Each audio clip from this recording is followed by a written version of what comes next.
गोपियों ने कात्यायनी मां का पूजन किया और भगवान कृष्ण हमें पति रूप में मिले इसकी कामना करके फिर एक बार की बात है, ध्यान से सुनिए। एक बार की बात, भगवान अपने सखाओं के साथ गोचारण करने के लिए गए हैं। गोचारण करते हुए भगवान के सखाओं को भूख लगी और सखाओं ने कहा, कन्हैया आपने इन असुरों को तो मार दिया, लेकिन एक असुर भीतर है। बोले कौन? तो वह है भूख। बड़ी जोर की भूख लगी है। तो कन्हैया ने कहा अपने सखाओं से, यहां से थोड़ी दूर ही कुछ विप्र यज्ञ कर रहे हैं, स्वाहा स्वाहा करके यज्ञ कर रहे हैं, जाओ वहां जाओ और कहना, यह कहना कि मुझे हमें हमारे सखा श्री कृष्ण ने भेजा है। जब भगवान के सखा ग्वाल वाल गए, उन्होंने निवेदन किया तो उन विप्रों ने उनका आदर नहीं किया। यहां पर सुखदेव जी को थोड़ा गुस्सा आया।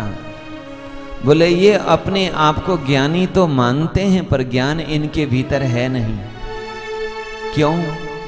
क्योंकि वो ये नहीं जानते कि जो यज्ञ कर रहे हैं उस यज्ञ का फल भी तो भगवान से प्रेम होना है। यज्ञ के आचार्यों ने उन ग्वालों से बात भी नहीं की, यज्ञ करते रहे।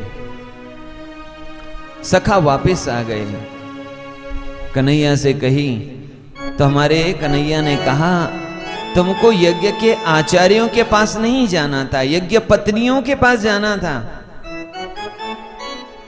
पुनः जब यज्ञ पत्नियों के पास गए तो यज्ञ आचार्य जो थे उनकी पत्नियों ने, जब उनको पता चला कि कन्हैया वन में यहां से थोड़ी निकट आए हैं गोचारण करने के लिए, तो उन्होंने अनेक प्रकार के व्यंजन बनाए और व्यंजन बना करके थाली में सजा करके और बालकृष्ण को भोग के लिए थाली में भर भर करके ले जा रहे हैं।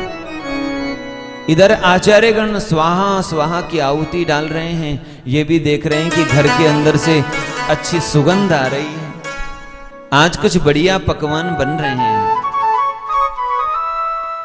और जब गए यज्ञ पत्नियां, जब गई, भगवान की प्यारी सी झांकी बनी हुई है और यज्ञ पत्नियों ने भगवान को भोग लगाया। और जब वापस आने लगी तो उन्होंने भगवान से कहा, प्रभु अब आप हमारा त्याग मत करो, अब हम आपके साथ ही जाएंगे, नंद भवन में रहेंगी।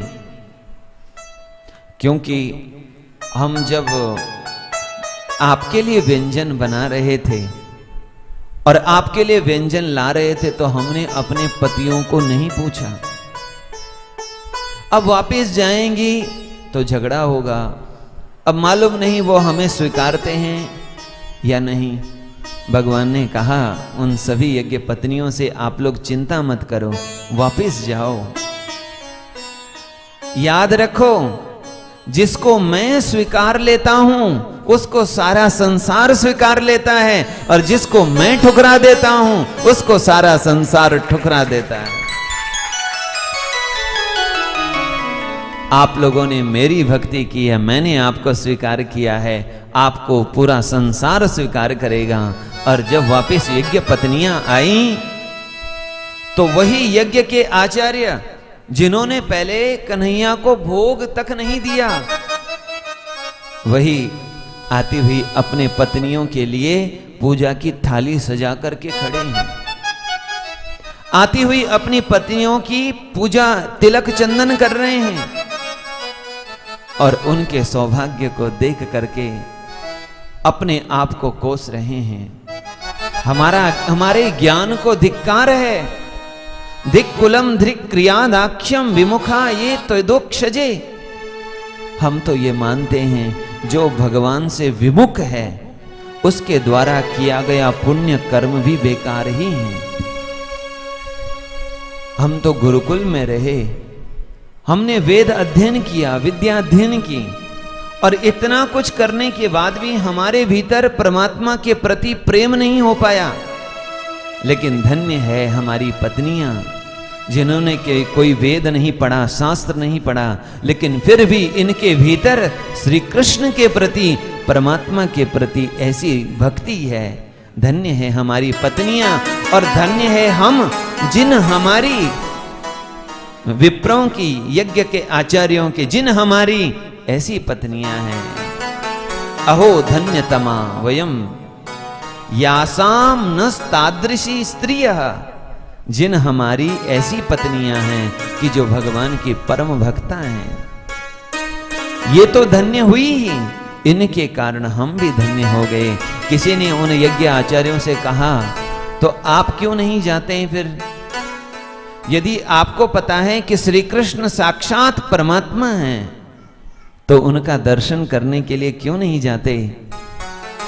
तो कंसात भीता नचा चलत, वे यज्ञ के आचार्य कंस से डरते हैं, इसीलिए श्री कृष्ण का दर्शन करने तो नहीं गए, लेकिन उनकी पत्नियों ने श्री कृष्ण का दर्शन किया और उसी से वे अपने आप को धन्य मान रहे हैं।